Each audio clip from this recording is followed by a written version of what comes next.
Good morning students. ACA online classes में आपका स्वागत है। आज हम पॉलिटिकल साइंस के फर्स्ट चैप्टर का 6th वीडियो शूट कर रहे हैं। यहाँ पर देखिए, आज हम मणिपुर, हैदराबाद और जूनागढ़ ये 3 रियासतों पर चर्चा करेंगे। लास्ट हमारी जो है मणिपुर वाला पॉइंट अभी बाकी था, बाकी ये दोनों कंप्लीट हो चुके हैं। कल की पीडीएफ में जो रियासतों की संख्या है ब्लैक बोर्ड पर 256 लिखी गई है गलती से, उसे आप करेक्ट करके 556 कर लेंगे। देखिए पीडीएफ में मैंने आपको इसकी जो संख्या है 556 ही लिखी है और इनकी कुल संख्या 556 ही थी। अब हम देखते हैं कि मणिपुर जो रियासत थी या रजवाड़ा था, उसे विलय करने में हमें कौन कौन सी दिक्कत आई। सबसे पहले तो यहाँ के जो राजा थे उनका नाम था बोधचंद, और इन्होंने हमें आज़ादी 1947 में मिल गई थी, लेकिन इन्होंने जो विलय पत्र है उस पर सिग्नेचर किए थे 1949 को, और उसके पीछे कई इनकी शर्तें थी। सबसे पहली तो हम भारत में विलय करेंगे, लेकिन उसके पीछे जो सबसे पहली शर्त थी कि हमारी जो आंतरिक स्वायत्तता है वो बरकरार रहे, अर्थात उसमें भारत के जो सरकार है वो किसी भी प्रकार से हस्तक्षेप नहीं करे। इस प्रकार से जब 1947 में तय हो गया और वो भारत में आज विलय पत्र के आधार पर नहीं, एक व्यावहारिक रूप से वो भारत में विलय कर गए थे, लेकिन उसके बाद जब जनता ने वहां विद्रोह किया, क्योंकि जो ब्रिटिश सरकार है उसके साथ साथ आजादी के साथ जो भारत के लोग थे वो राजतंत्र से भी त्रस्त थे, इसलिए उन्होंने राजतंत्र को भी हटाने का फैसला किया था। और जहां पर राजाओं ने विलय कर लिया वहां तो ठीक था, लेकिन जहां विलय नहीं किया वहां ज्यादातर जो जगह हैं वहां विद्रोह हुआ। तो सन 1948 को, ये क्वेश्चन जीके के हिसाब से भी है, किसी भी राज्य में सबसे पहले सार्वभौमिक वयस्क मताधिकार कराया गया। देखिए सार्वभौमिक वयस्क मताधिकार, इसको आगे हम और पढ़ेंगे, लेकिन जिसकी उम्र भी, चाहे वो किसी भी वर्ग का, किसी भी धर्म का, किसी भी जाति का हो, जिसकी उम्र 21 वर्ष या उससे अधिक है, वो व्यक्ति मत या वोट देने का अधिकार रखता है। तो इस प्रकार से यहाँ पर जब इलेक्शन हुआ तो उसके बाद मणिपुर जो है रियासत पूरी तरह से भारतीय जो संघ है उसमें विलय हो गई। इसके बाद टाइम्स ऑफ इंडिया में एक कार्टून छपा था जिसको बनाया था आर.के. लक्ष्मण, जो अपनी बुक में भी दे रखा है। उस बुक में एक जो राजा है वो एक व्यक्ति के ऊपर बैठा है और सामने सरदार पटेल की मूर्ति है।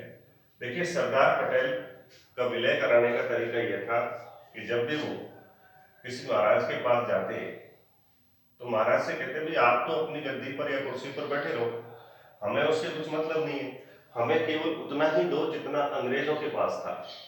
अब अंग्रेजों के पास कौन कौन सी चीजें थी? विदेश मामले, प्रतिरक्षा और संचार।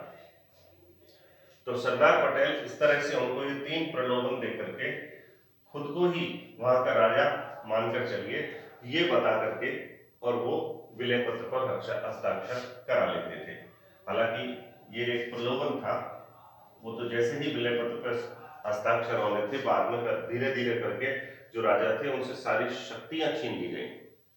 अब हम देखते हैं हैदराबाद जो रियासत है उसको यथास्थिति रखा गया था नवंबर 1947 से नवंबर 1948, क्योंकि ना वो पाकिस्तान में मिलेंगे ना भारत में। एक साल केवल ये विचार करेंगे कि उन्हें कहाँ मिलना है। लेकिन उसके साथ ही जो वहां के राजा थे उन्होंने एक पार्टी का गठन कराया जिसका नाम था मजलिस इत्तेहाद उल मुस्लिमीन, और ये पार्टी वर्तमान में भी है। जो ओवैसी है वो आज इसी पार्टी से चुनाव लड़ते हैं जो हैदराबाद की है। तो देखिए इस प्रकार से इस पार्टी के अधीन रजाकार ये एक प्रकार के वॉलेंटियर थे। इनका भी गठन किया गया और इन्होंने क्या किया, जो गैर मुस्लिम जनसंख्या है वो लगभग 1 से 2 लाख व्यक्तियों को मार दिया। और ये अंदर ही अंदर प्रजा में ये डर बिठा रहे थे कि आप लोग भारत के नहीं पाकिस्तान के पक्ष में वोट करोगे और पाकिस्तान के साथ हमें मिलना है। तो इस तरह की स्थिति वहां पर थी। एक तरह से वॉलेंटियर नहीं, एक आतंकवादी थे। देखिए, एमआईएम के लिए कभी भी प्रश्न आता है तो एमआईएम एक उग्रवाद संगठन था, जबकि जो रजाकार था, ये रजाकार वाला जो वर्ग था, इनको आतंकवादी संगठन कहा गया है। आतंकवाद और उग्रवाद में एक बहुत बड़ा अंतर होता है। उग्रवाद का मतलब होता है जो उग्र विचार रखते हैं, लेकिन जो आतंकवाद होता है वो वर्ग होता है जो हिंसा का सहारा लेता है। जैसा कि इन्होंने 1 से 2 लाख व्यक्तियों की हिंसा की। तो इस प्रकार से रजाकार जो था वो एक आतंकवादी संगठन था, जबकि एमआईएम जो थी वो एक उग्र विचारों वाला एक समूह था। और ये दोनों को ही वहां के जो महाराज हैं उनका पूरा सपोर्ट था।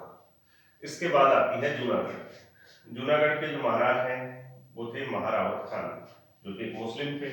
और वहां का जो दीवान था शाहनवाज भुट्टो, जो बाद में बेनजीर भुट्टो जो पाकिस्तान की प्रधानमंत्री बनी थी, ये इसी परिवार से था।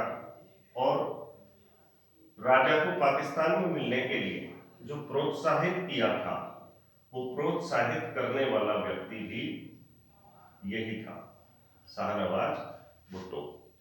और इस प्रकार से अंत में जो परिणाम हुआ उसमें यहाँ के राजा को पाकिस्तान भागना पड़ा और जूनागढ़ को एक जनमत संग्रह के द्वारा भारत में मिला लिया गया। तो इस प्रकार से हैदराबाद, जूनागढ़ और मणिपुर के साथ साथ जम्मू कश्मीर जो है, इन तीनों की स्थितियां है। मैं अंतिम जो वीडियो है उसमें जम्मू कश्मीर के विलय से संबंधित कुछ तथ्यों को और समझाऊंगा। उसके बाद अपना ये जो चैप्टर है वो कंप्लीट हो जाएगा। आज के लिए इतना ही। धन्यवाद।